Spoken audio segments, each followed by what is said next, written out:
আজকের আলোচ্য বিষয় হলো স্বামী ও বাপের বাড়ির সর্বনাশ না চাইলে মহিলারা বাবার বাড়ি থেকে ভুলেও আনবেন না এই কয়েক কোটি জিনিস।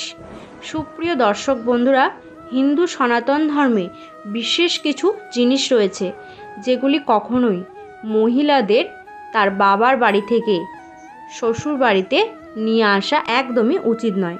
না হলে সংসারে ঝুট ঝামেলা সৃষ্টি হয়, পরিবারের মধ্যে বা স্বামী স্ত্রীর মধ্যে সম্পর্কের অবনতি হবে বা বাবার বাড়ি এবং শ্বশুর বাড়ির অর্থনৈতিক দিকেও নানান রকম সমস্যার সৃষ্টি হবে।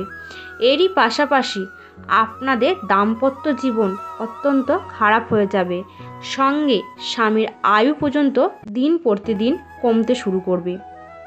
দেখুন বন্ধুরা, বিবাহের পর মহিলারা ভুল করেও তার বাবার বাড়ি থেকে এই 5টি জিনিস কখনোই আনবেন না, নতুবা নিজের বিপদ আপনারা নিজেই ডেকে আনবেন।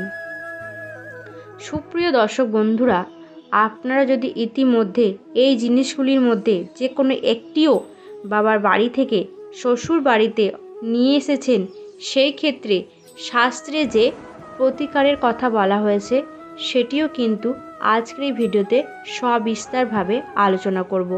সুতরাং অনুরোধ করছি ভিডিওটিকে স্কিপ না করে সম্পূর্ণ দেখুন এবং ভিডিওটি দেখে আপনারা যদি উপকৃত হন তাহলে চ্যানেলটিকে সাবস্ক্রাইব করে নোটিফিকেশান বেল আইকনটি অন করে রাখবেন এরকম আরও নতুন নতুন ভিডিও দেখার জন্য। চলুন বন্ধুরা, এবার জেনে নেওয়া যাক বিয়ের পর মহিলাদের কোন সেই বিশেষ কয়েক কোটি জিনিস যা কখনোই নিজের বাবার বাড়ি থেকে শ্বশুর বাড়িতে নিয়ে আসা উচিত নয় সেই সম্পর্কে। প্রথমেই বলবো বাবার বাড়ি পুরনো ছেঁড়া জামা কাপড়।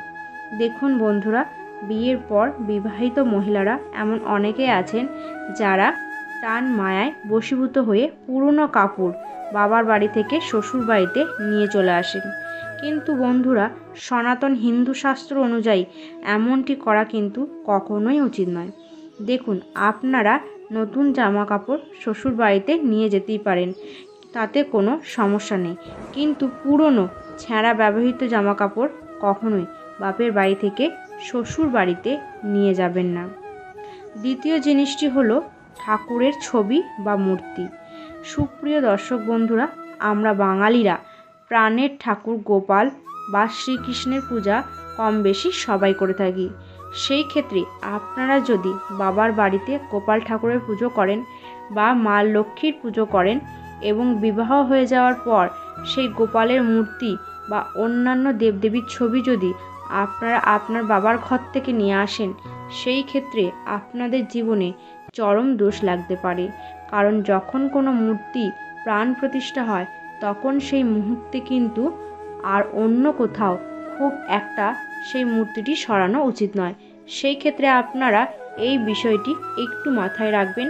যদি আপনারা গোপালের সেবা করেন, সেই ক্ষেত্রে আপনারা নতুন গোপালের মূর্তি বা অন্যান্য দেবদেবীর ছবি আপনারা শ্বশুর বাড়িতে ক্রয় করে নিয়ে এসে সেটির পূজা অর্চনা করতে পারেন এবং সেটি আপনাদের পূজা ঘরে স্থাপন করতে পারেন, প্রাণ প্রতিষ্ঠা করতে পারেন, তাতে কোনো রকমের কোনো সমস্যা নেই।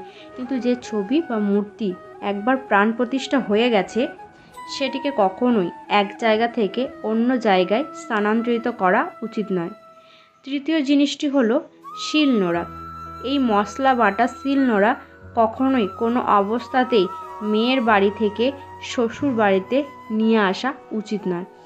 দেখুন বন্ধুরা, আপনারা যদি এই শিলনোড়া কিনতে চান তাহলে নিজেরাই কিনুন, কিন্তু পুরনো কোনো শিলনোড়া এটি হয়তো আপনারা আপনাদের বাবার বাড়িতে পড়ে রয়েছে, সেইরূপ কোনো শিলনোড়া কখনোই নিজের শ্বশুরবাড়িতে ব্যবহার করার জন্য নিয়ে আসবেন না, নতুবা নিজের পরিবারে অশান্তির কারণ কিন্তু আপনারা নিজেরাই হয়ে উঠবেন।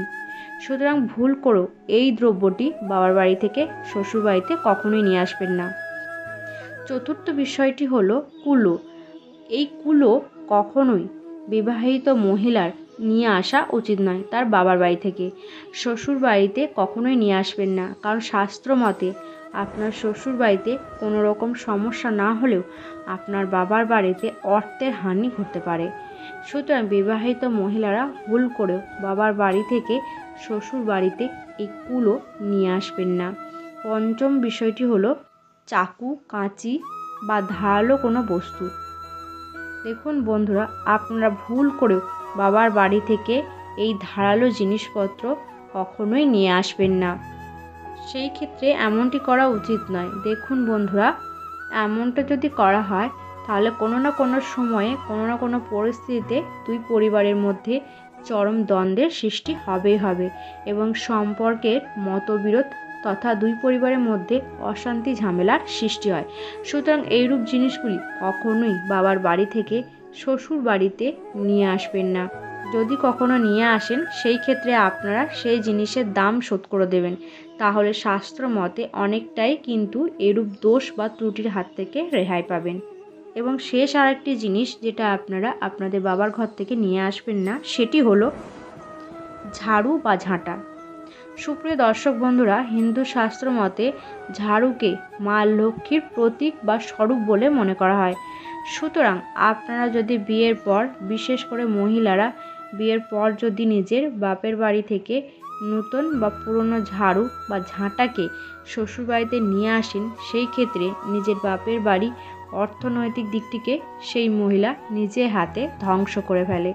তথা আপনারা যদি পুরনো বাড়ি চেঞ্জ করে নতুন বাড়িতে প্রবেশ করেন, সেই ক্ষেত্রেও ব্যবহৃত পুরনো ঝাড়ু কখনোই নতুন বাড়িতে নিয়ে যাওয়া উচিত নয়। নতুন ঘরে সর্বদা নতুন ঝাড়ু ব্যবহার করা উচিত। সুপ্রিয় দর্শক বন্ধুরা, আজকের ভিডিওটি এখানেই শেষ করলাম। ভিডিওটি ভালো লেগে থাকলে অবশ্যই লাইক, কমেন্ট এবং শেয়ার করতে ভুলবেন না। পরিশেষে চ্যানেলটিকে সাবস্ক্রাইব করতে একদমই ভুলবেন না এরকম নিত্য নতুন ভিডিও সবার আগে দেখার জন্য।